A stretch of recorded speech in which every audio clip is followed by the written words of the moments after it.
Can $50 actually buy you a premium experience in a watch? Can it do so without feeling cheap in the process? Well, today we're going to be talking about a watch that bridges the gap between budget and premium feel. And I have a feeling you're not going to be surprised when you find out who they are.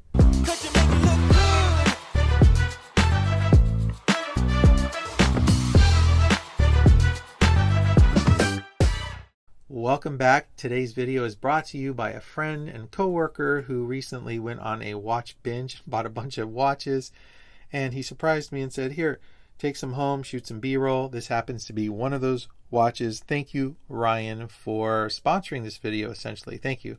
I believe on this channel, you don't have to spend a fortune to get a good watch, guilt-free, that's just plain fun to wear and that looks good. So if that sounds like you, let's take a look at the Addiesdive AD2054. Okay, so this watch came out in the latter part of 2023, if I'm not mistaken.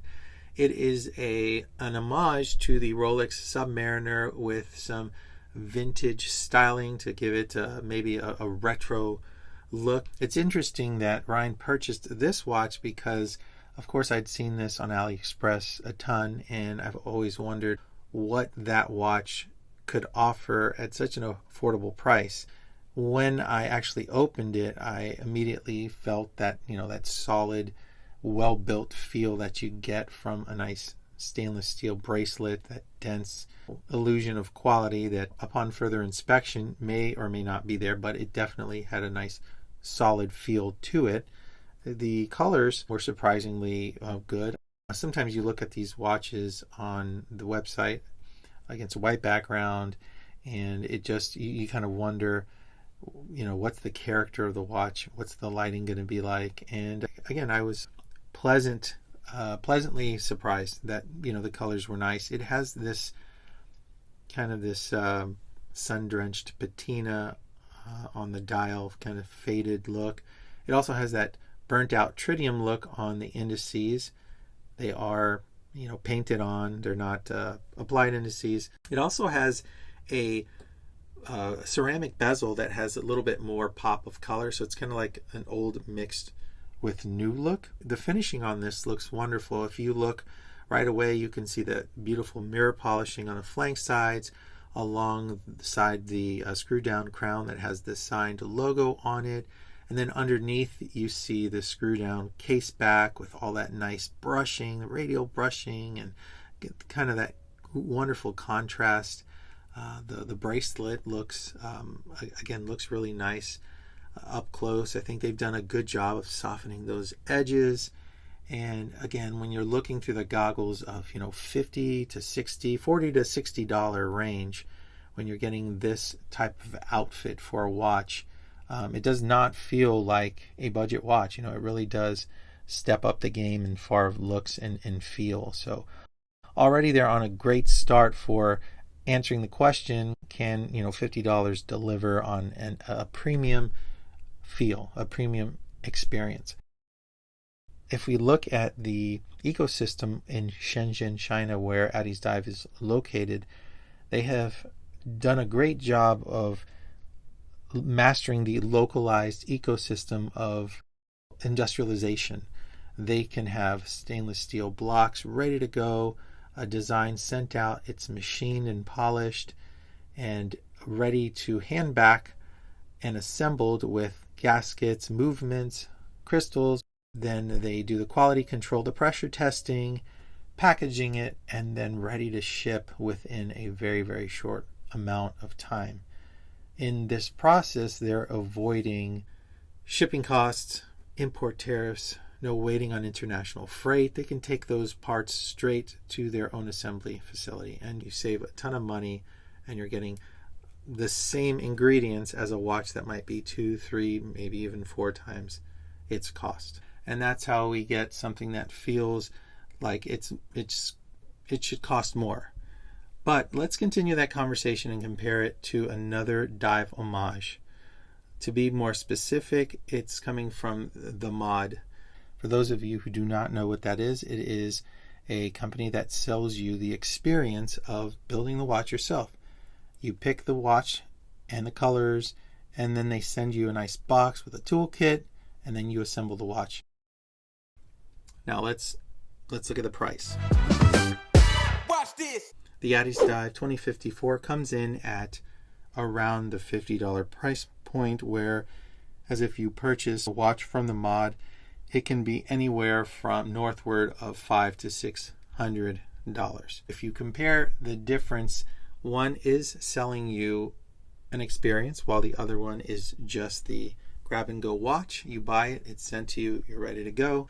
Both of them have their pros and cons. Now the styling, that's easy. One is more vintage style as opposed to the mod watch, which is just a basic, blue dial, blue bezel, modern take on the watch. Nothing out of the ordinary there. If we look at the movement, the Addiesdive 2054 comes with a Miyota 2115. It is a quartz movement with a 1 beat per second.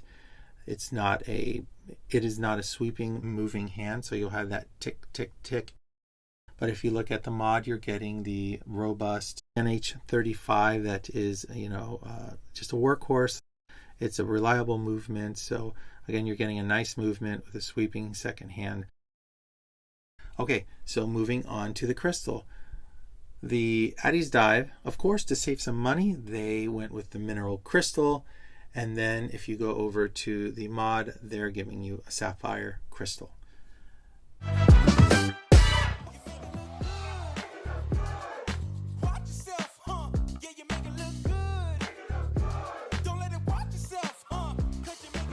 When we're talking about the clasp, I will say on the Addiesdive 2054, it is a stamped clasp. It's not a milled clasp, but they've done a really nice job. It has a nice bead blessed look to it. It feels sturdy, and there's nothing there that screams like, oh, this is cheap. It's just not going to be the milled clasp that we're used to from maybe a bracelet that's slightly more expensive. But did it take away from the watch? I think actually that made it a little bit lighter, but they've done a nice job with that. Whereas the clasp on the mod watch, again, that is where I think the weakest part of the bracelet is.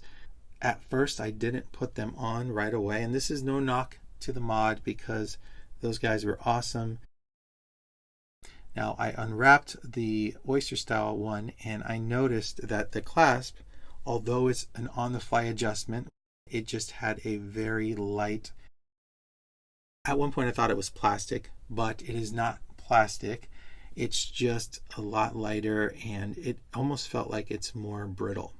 And so that kind of turned me off from using the bracelet right away. However, I will say once I did put it on, it does look really nice, and I do like it a lot.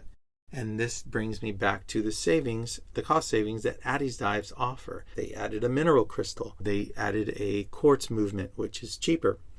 But they're still giving you 200 meters of water resistance, a screw down case back, a screw down crown, a ceramic bezel with 120 clicks unidirectional movement. That's actually, and here's another thing, it's actually tighter than the mod watch. Sorry guys at the mod, I hope this doesn't sound like I'm beating up on you guys, because I absolutely love the watch that I have. I think it's great. It looks great. When I say that the Addiesdive felt better, it just had less movement. I think both of them are very comparable, but the Addiesdive had less backplay. If you want to do the experience, just know what you're getting into. You're paying for an experience, and just like any watch, no watch is going to be perfect. My overall thoughts. Watch this. We've learned about the ecosystem and all of the things that really make this watch answer that question, does it deliver, and can it do it without feeling cheap? And the answer is absolutely 100%. I felt like it stood toe-to-toe to the more expensive watch in the overall feel. Now, I recommend this watch if you want something that's grab and go. You're okay with the charm of a 1 tick per second watch.